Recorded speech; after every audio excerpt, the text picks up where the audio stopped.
Welcome to Inside Sources. Today, I'm leading the show with a conversation with a leading Nigerian professor of law, specifically energy and electricity law, who is also a senior advocate of Nigeria. I'd like to welcome, for the first time, to Inside Sources, Professor Yemi Oke. Prof, good to see you at last. Finally, we're able to make it happen. Excellent. I'm happy to be here with you. Yeah. And thanks for the good job you're doing. Thank you. Discussing the polity and challenging the governance actors. Well, so whipping them in line. Yeah, just do our own bit, because there is great expectation. That is important for all of us. Thank you so much. My pleasure. So I normally ask my guests that if you look at where Nigeria is today, do you think we're on track to that great future that many of us believe is the destiny of our country? Thank you for that important question. And I'm speaking as a conscientious Nigerian. We're now on track. Let's talk about why am I saying we're on track. Let's take my own sector, because I belong to several sectors. Let's take the educational sector. Now, the university teachers are not complaining, but they're no longer sad as they used to. I'm happy to hear that. They are not complaining. Not that they are happy. They are happier relatively. But they're no longer complaining. That took decades. Even when they had a signed agreement, previous administration did not honor it. But now the agreement has been documented and there was a signing ceremony well covered by the media. So it's not something that any new government is going to renege on. So then a lot of our colleagues are now back in the classrooms doing what they love to do, because if you belong to the academia, your expectation is not to be the chief launchers at functions. It's a profession that you are happy to impart knowledge, train future superstars of the country globally, and train doctors, lawyers, architects, media people, to keep the country and the world going. That's your passion. And when you get to the airports, when you get to functions, you are celebrated. Governors get up to come and carry your bags and do stuff for you. Because they were your students. That is the joy that some of us derive from it. So if you're looking for money, the wrong place to go is to go and take up a teaching job. So money doesn't drive most of us there. We just want to be happy to keep doing what we do. So they're happy to do what they do now. Talking objectively as a conscientious Nigerian. To our students, now they sit at home in their hostels and they come regularly for lectures. Why? They wouldn't need to go also to survive, because there's this NELFON student loan that gives them stipend, those who are qualified. That is looking at the future, being futuristic. Now, the stipend is different from paying the tuition. The stipend is different from the tuition. So it pays the tuition and gives them something to eat their to eat breakfast. Government is spending billions of money. That is investing in the future of the country. And the way to look at the future of the country is to look at what happens to the youth. And you have all kinds of empowerment things. I was complaining somewhere where I said, okay, when the government is not listening to teachers, you're making it difficult for us to do our jobs. No problems. Well, you are telling us to train engineers. You construct those flyovers that will kill in minutes. You're telling us to train doctors who will probably forget scissors and other stuff in the bellies after the surgical operations. You are telling us to train pilots who will probably not know how to navigate. And they said no. And so we need to make them happy because we belong to a critical sector. So, and education is key. And that determines the future of the country. So I think looking at that, we're just just started getting it right in terms of education. You can even see artisanal stuff happening in the technical education and the rest, the attention of the government in that direction. Yeah. Let me leave that. Let me come to the judiciary. One of the first things that happened, I'm talking about my sector. Let me just be biased for once. Yeah, of course. You've talked about education that you're going to. Law is my section. Right. One of the first things the administration did was to triple salaries of judges. Well reported. Do we still have, I will admit that we still have a few bad eggs in there. So we're talking of federal judges or all judges? Federal judges. Of course, the thing it will percolate because there is a component of it that goes to NJC. You know, NJC appoint judges. Right.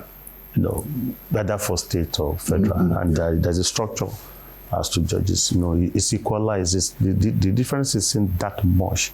Isn't that significant? But the state is the state that make the payment. The state will make payment as a matching grant from NJC, from the federal. So because, of course, some state, of course, you realize that EFCC take federal cases to state courts. Yeah. So courts serve both federal and states. Yeah.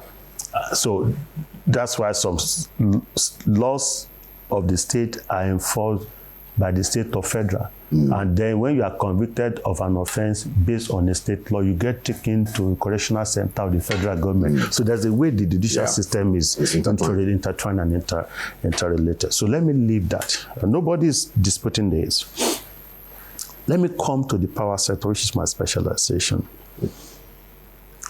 After almost 2 decades of advocacy, when we had the now repealed Electric Power Sector Reform Act of 2005, some of us started pointing out that there's a problem here because the law was just a piece of legislation to reform, to midwife sectoral reforms. It wasn't meant to operationalize the sector. It wasn't meant as a piece of legislation that would drive the sector. So that means it didn't go far, you know. It was just about how to get things done, privatize, and not do all those things, initial stuff. So we needed a piece of legislation that will now drive governance and regulation in the power sector. We didn't have that until 2023. Within days of the coming on board of the current administration, he signed that law. However imperfect the piece of legislation might be, because you don't expect a perfect law. You can amend, you can repeal. I mean, we have a law now that may be used to operationalize the power sector. So what has been happening since then? We now have to tinker with the Constitution that made it possible for what it took me two decades of advocacy in channels, in all the media houses with your team, the Malpes, the Chamberlains, the Sulaiman of those days when we bring the Nigerian Constitution, bring the Electric Power Sector Reform that we are reading to Nigerians, educating Nigerians as to point out the challenges we had in the power sector and amplifying the urgent need to change the narratives. And the essential thing is that states now can regulate. So after the advocacy, this government says, change the Constitution to make it possible for state and federal government, be it on-grid or off-grid, both generation, transmission, and distribution. Federal and state government have concurrent powers. So state A will not need to wait for state B. State B may be on 24-hour access, while state B may be on 0-hour access to electricity. Those states can now complete it on their own. Those are signs of development and growth that you wish to see. And then we're not talking of restructuring certain things in the power sector. Let me just, looking at just three sectors that I interface with. I'm speaking conscientiously, I've seen remarkable changes, all pointing in the direction of a country that is ready to go on autopilot. And now we are talking of states doing certain things. You remember, objectively, I recall when Professor Shibajo was the Attorney General of Lagos State. He was coming regularly to our law office then in the UBA house. I won't mention the name of the law office so that they will not have to send bills to them for the hard, but we're coming to do Lagos Enron project thing. It was supposed to be a game changer. This current administration, as governor saw the future, was trying to do something in this direction. In that direction, but the federal might killed it. It was President Obasanjo that killed it. I'm not going to mention it. But I know the former Attorney General Prof was coming, going, all kinds of books were reviewing. I don't want you to want to say it, but I want to tell our viewers that President Obasanjo killed that Enron project. So now, Enron died. That was 1999, 2000. Lagos State made the move. 26 years later, we just want to go the same direction. And you can imagine if you had allowed Lagos Enron project thing to see you can imagine the loss, and this is my own pain, which is part of the reason why we are here. You can imagine the loss of 26 years, something that we could have sorted 26 years ago. And that's the pain. Even the Lagos Metro line that President Buhari, General Buhari, then under the General Buhari, we are not going back to the system. So those are my worries. As a Nigerian, we don't need to take one step forward and take 3 or 4 backward. But now we've seen a trend of consistent attempt at making steady progress. Okay, Prof. Which I pray is not reversed. Yeah, okay. I think you've taken quite a bit of time, and I think it's important to let you analyze it. And I don't have a lot of disagreements with the approach. Yeah. First of all, I am delighted, considering my own reportorial career. I was one of the reporters in 1992 that the ASU strike into a major issue. For which we are very proud. So I have been involved with university lecturers and the need to do something worthwhile. So when Dr. Alausa, with the support of President Tinubu, sorted that problem, that was a big deal. That's a big deal. And I know that. And we must give Dr. Alausa his accolades. And of course, the president who told him that we have to do this. So I agree with that. And I also agree with your analysis, about, what we are trying now to do at the level of structure regarding energy. Yes. The area that I want you to now address, before we go into, because I want us to talk more about, this energy sector, electricity, is that. So there are still some very critical problems, in my view. 2 are the ones that I normally talk about. The level of poverty in our country is alarming, and we still see a lot of profligacy, whether wittingly or unwittingly, on the part of government. I have served in government, so I saw it even when I was there. So it's not a question that I'm saying that, is this government? No, it's been on, and that worries me, because anybody who is president can put a stop to these things. Yes. Okay. And then corruption. Look, so I believe that judges ought to be well paid, clearly, and I know what Professor Shibajo did when he was Attorney General. Of course, that was in Lagos. Yes, so he started the whole thing. Exactly. Judges are being paid peanut, then exactly. He even told the story of how he found out that one of the judges was living in a boys' quarters. Yeah. So those are important reforms. Going in taxis to give ruling. They never had official cars. Yeah. I think opened the eyes. Exactly. Exactly. And a lot of states even follow through. So I'm also delighted about the reforms in the judiciary that you spoke about regarding. Yeah. But the corruption in our society, Professor, you cannot deny the depth of it. And I don't want us to necessarily go into details except you contest it. So those are the 2 things that I have a problem with.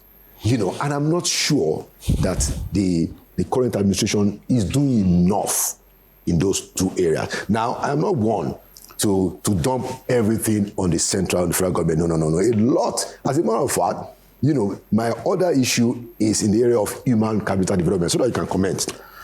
And it's the states there. The hospitals, I mean, terrible. Schools, I'm sure that if I ask you the schools that you attended, maybe Lagos State is even better. What is happening there? Everybody has private schools. A lot of our political elites have their children abroad.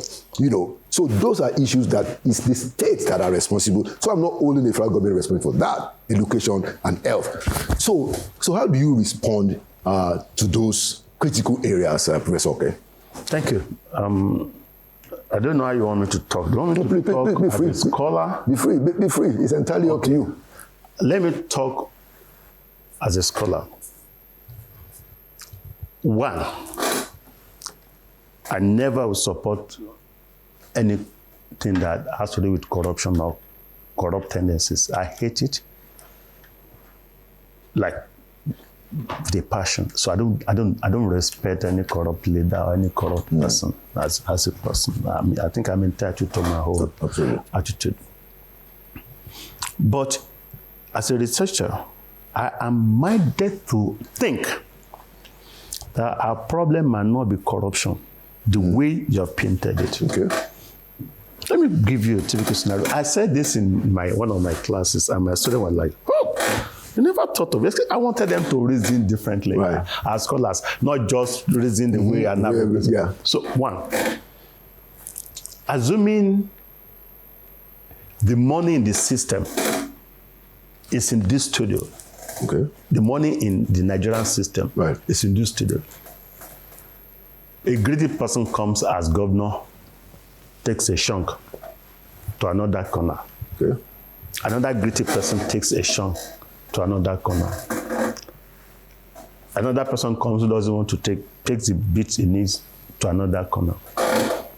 At the end of the day, where's the money? The money remains in the system. True. For as long as the money remains in the system, it doesn't matter in whose possession the money is, because the money is in the bank working for the system. So if you've stolen billions of naira, it's going to be in one of the banks. I can go there as a farmer, get loans, get mortgage built. If your problem is about the trillion you want to steal the trillion, let it be in the system working for all of us. But our problem starts with capital flight. But the problem there, I'm getting there. That's why I asked you. There's a violation of law. Getting sorry. And I see your point. But please, you are a lawyer. If somebody steals public money, he has broken the law. Let me. Okay, please go ahead. I asked you. You want me to talk as a scholar? Yeah. Intellectuals don't do 2 + 2 = 4 kind of thing. Okay. That's not the way we're wired. Okay. I'm sure you are getting to see my point. I know. That's why I say corruption per se. I'm not saying corruption is good. Corruption per se might not be the only problem we have. So I'd like to talk about solutions, right? Because that's my motto, in search of the solutions. I know everybody is stealing, but okay, if they steal, but can't we walk around the stealing to discourage stealing? So everybody steals, the money remains in the system. You want to buy your shoes, you want to invest in a business, you have access to capital because they are not able to take it out. 2, the money works in the system, the multiplier effect of the system. So nobody's going to go around on the street with his trillion in his pocket. It's going to be somewhere that works in the system. Yeah. So that solves that problem. So how do we now discourage corruption? We talk of capital flight. The system allows capital flight, which is the worst form of corruption. The money in the system, they steal it. Once they're able to take it off the roof, down the stairs, you don't have any money in the studios again. That's capital flight. That's our problem. If the money being stolen had been in the system has a way of redistributing the wealth through multiplier effect in the banking system, in the business sector, in commerce, and real estate, and deal with those who have stolen the money. If, of course, the law will respond to jailing them, to discourage them, confiscate those assets. Nigeria essentially produces, of course, and I'm going to also tax you, because when we look at this, I like to talk about the problem that we have. Nigeria is a country that depends essentially on crude. We make dollars from the sale of crude oil. Yeah. Right? The money comes to the system, and then the system pays salaries. Then you still gather the money. The money we generate from the crude oil we're selling as a country, to go and patronize foreign goods and services. Nothing percolates down into the system. I'm sure none of your attire is made in Nigeria.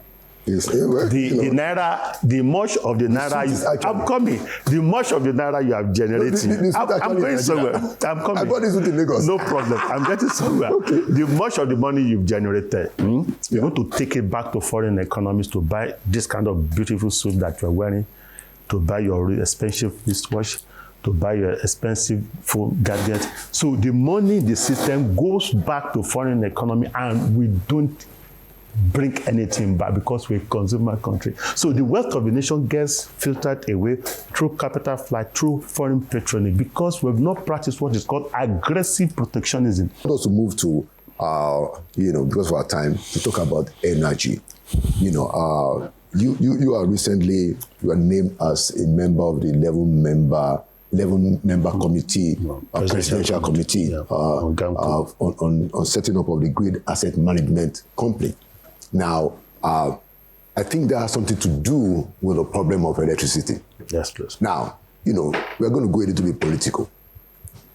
In 2023, during the campaign, 2022 actually, just before the elections, President Bola Tinubu said, if I don't give you power, that whatever it takes, if you don't generate enough electricity, and he even said that then we will stop estimated billing. Don't vote for me. Now, this committee, this presidential committee, grid asset management company, seems to be like a last-ditch effort to solve that problem. Now, tell me if that is what it is, and if it is not, tell Nigerians, educate us. What is this presidential committee on grid assets going to do to solve the problem of generating and transmitting enough megawatts for our people? First and foremost, the area you're going into, if you keep talking consistently for 3 months, we'll never be able to exhaust the challenges in the power sector. I agree. So because it's deep, and I've written books that I'm still reading, I'm still writing, I'm still digging. So on that is a major challenge. Number 2, let me talk about the politics of the power sector that you mentioned. Let me talk as a conscientious Nigerian. Ordinarily you expect the president of Nigeria, President Bola Tinubu, to feel personally pained. One, because he was the one that felt we needed to go the way of decentralization with the Lagos Enron experimental power project. Now, that was botched by federal might. Nature now tossed him with the yam and the knife. 27 years after. You naturally will expect, you want to quickly be passionate about that and fix it. So the intention has always been there, demonstrably. But why did it take him so long to come to it? Because the president cannot be the one in charge of everything. He will only put you and I as Nigerians in there. That's one. 2, there are institutional structures that ought to be in place. Within months, quite frankly, within months, they changed the constitution to remove dichotomy between federal and state grid. To the extent that, be it home grid, off grid, generation, transmission and distribution, and services or trading, federal government has powers. State do. The state also now have do. So it's no longer a question of looking in the direction of the federal government. 2, that was also replicated in the Electricity Act of 2023 that was signed days after his assumption of office of Tinubu. So that should tell you that, this man meant this. The legal and regulatory structure that would drive that had been put in place within weeks of coming on board. And we've seen body languages in terms of visiting Germany to talk with this German chancellor on Siemens thing, because Siemens had a contract in that regard to push in, and he put somebody there who was supposed to be the minister, and he put so there were things that have been done. There's expediting actions on transmission restructuring under the TCM and all that. We've seen strategic policy measures that have been taken. But power sector, it takes a while for it to manifest. And this grid asset thing is also coming on board.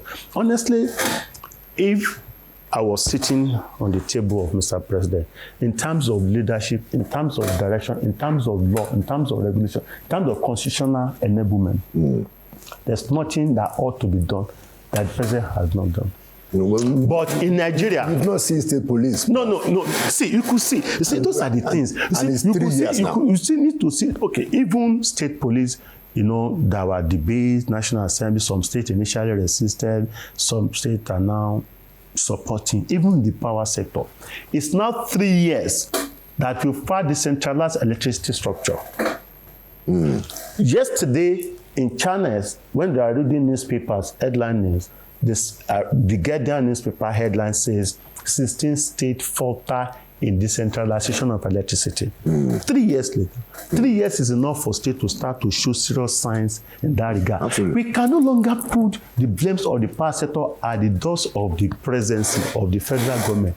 It is a concurrent thing. Just as you can't blame the federal government for educational challenges in the state, but it's a challenge both for federal and state. But I think the presidency has the upper, sorry for interrupting you. I think the presidency has the upper end limit for fixing power. Now, I agree with you. Not anymore. Not anymore. It's changing. It's changed.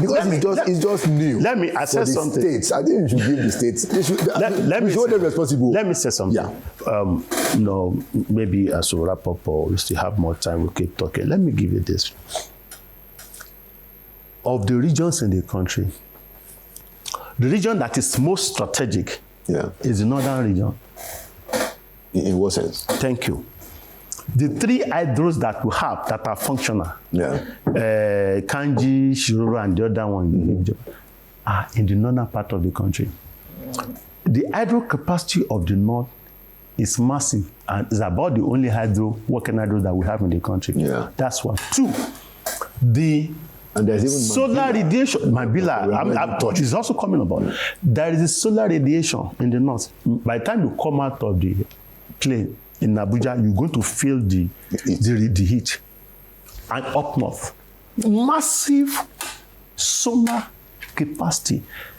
Combined hydro and solar capacities of the northern part of the country could take care of the entirety of energy need of the country. As state actors, regional actors in that region, are they looking strategically in that regard? If you go south side, you're going to see abundant gas capacity for them. So Anna said, with the new structure that we have, states should be able to develop based on their competitive advantages, not should develop based on this competitive advantage in hydro and solar, which is massive, which could take care of the needs of the country. So we are challenged in terms of our thinking processes and structures, in terms of our governance structures and model, in terms of the way we even envision things. Federal problem. The way we are going with the decentralization that has happened, let me tell you, I always predict the future in the power sector. If I tell you we're going to have 20 grid collapses in a year, we'll have 20 or 21. I got to a level, they were thinking I was a prophet of doom. And I said, no, I won't do that. But now I'm telling you, the future of the power sector is such that state A may be growing because of stable electricity than state B. And the respective states will have to compete at their own levels. Okay, Prof. That is the law now. And it can be reversed, just as we expect. Because of our time, the survivor has done 40 minutes and we plan 30. So I want you to take maybe 2 or 3 minutes to answer this last question. So, excuse me. And I already asked it, but let me say it again. So tell us, what is this grid asset management company that you guys are setting up? What is it going to do? In 2-3 minutes, please. Well, Grid Asset Company is a development and financing vehicle. It's a special purpose vehicle that seeks to take care of idle asset of the federal government through pilot schemes. The first pilot case is going to look at the Ihobo power plant. Ihobo. Where is that? In Benin, as is Olorun Shogo and Papalan. Olorun Shogo in the southwest. In Ondo and Papalan too. And Olorun Shogo, Omotosho and Ihobo in Edo State, Ondo, and Ogun State corridor. Right. And it's going to take those assets have been assets of the federal government under Niger Delta Power Holding Company, yes. NPDC. So they're taking it out the NIPP that Obasanjo did. Yes. Those assets have been with the Niger Delta Power Holding Company for decades. Yeah. They've never been able to do much with it. And there is a new thinking in government that says, hey, this idle capacity, we could optimize it to give us not less than 1,800 megawatts that will serve the commercial and industrial hubs around that corridor. Once they finish with that, they go north and tap into the hydro and solar capacity and go south, tap into the gas structure. So those idle assets... with different grids. Different grids. And so the existing structure... So there is going to be a loop, a station in which you have a centralized grid that once there is a decentralized, you mean? A situation in which we had a centralized grid before, that whatever happens, if something happened in Niger now, it's going to affect them in Bayelsa. No country will survive at that model. So they're trying to put it to structure the national grid. So this one that you talked about, the Olorun Shogo, Papalanto, and the Benin, idle that you want to... IPP plans. How long do you think that will take for it to get to the people? So because it's a zero finance, it's zero recourse to federal funding, because it's IPP, just like what we have in the days of NLNG when they started with the idea of NLNG. I always liken it to NLNG.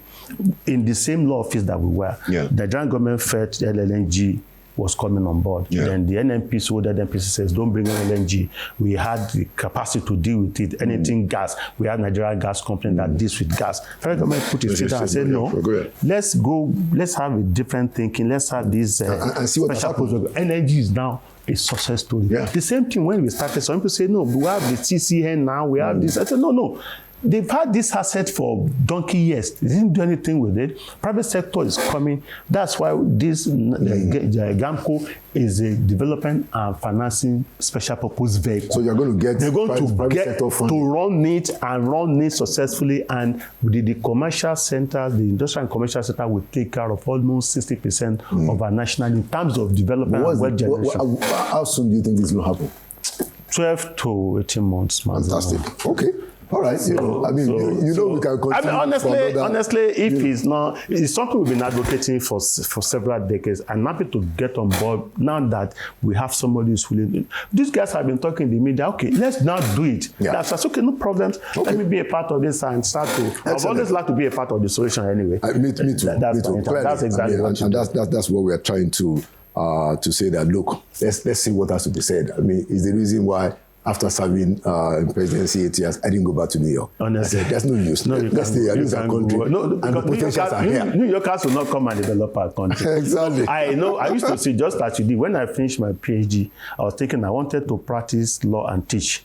I wasn't going to stay back in Canada just to teach or practice. I wanted a career where I can combine both. So early enough, after my PhD, I came back here.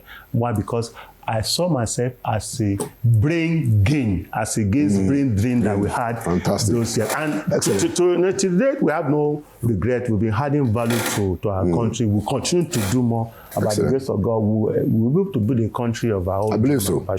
Thank you so much, Professor Yemi Oke, Professor of Energy and Electricity Law and a member of the 11-member Presidential Committee for the Grid Asset Management Company. Thank you for the insight that you bring and the brilliance of your ideas, and thank you for coming to Inside Sources. My pleasure. All right. Thank you for the great job you are doing to our fatherland and humanity. Thank you so much. Bless you. Thank you so much. There you go.